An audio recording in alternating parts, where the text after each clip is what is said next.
మహారాష్ట్ర ఎన్నికల్లో బీజేపీ కూటమి గెలుపు ఖాయమైపోయింది. అధికార మహాయుతి కూటమి మరోసారి అధికారంలోకి రాబోతుంది.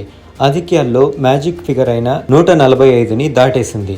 మహాయుతి కూటమిలో బీజేపీ, షిండే వర్గపు శివసేన, నేషనలిస్ట్ కాంగ్రెస్ పార్టీలు ఉండగా, ప్రతిపక్ష మహావికాస్ అఘాడీ కూటమిలో కాంగ్రెస్ పార్టీ, ఉద్ధవ్ వర్గం శివసేన, శరద్ పవార్ వర్గం నేషనలిస్ట్ కాంగ్రెస్ ఉన్నాయి.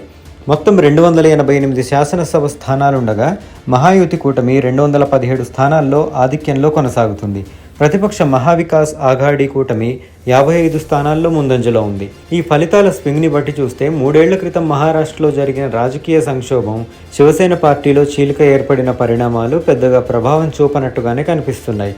శివసేన నుంచి ఏక్నాథ్ షిండే వేరుకుంపటి పెట్టి బీజేపీతో కలిసి ప్రభుత్వాన్ని ఏర్పాటు చేసిన ఉదంతం ఆ కూటమికి బాగా నష్టం చేకూరుస్తుందని భావించారు. కానీ అనూహ్యంగా మహాయుతి కూటమి ఫలితాల్లో దూసుకుపోతుంది. ప్రతిపక్ష మహావికాస్ అఘాడీ కూటమి కనీస పోటీ ఇవ్వలేకపోతుంది.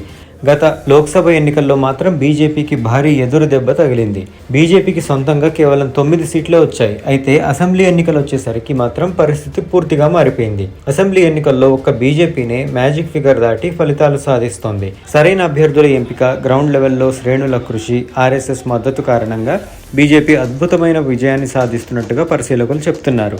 ఎన్నికలకు ముందు మహాయుతి ప్రభుత్వం అమలు చేసిన లడ్కీ బహిన్ యోజన గేమ్ చేంజర్గా మారిందని ఫలితాల్ని బట్టి తెలుస్తుంది. అంటే 21 ఏళ్ల నుంచి 65 సంవత్సరాల వయసు గల మహిళలకి 1500 ఆర్థిక సాయాన్ని ప్రతి నెల బటన్ నొక్కి వారి అకౌంట్లలో ప్రభుత్వం వేస్తూ ఉంది.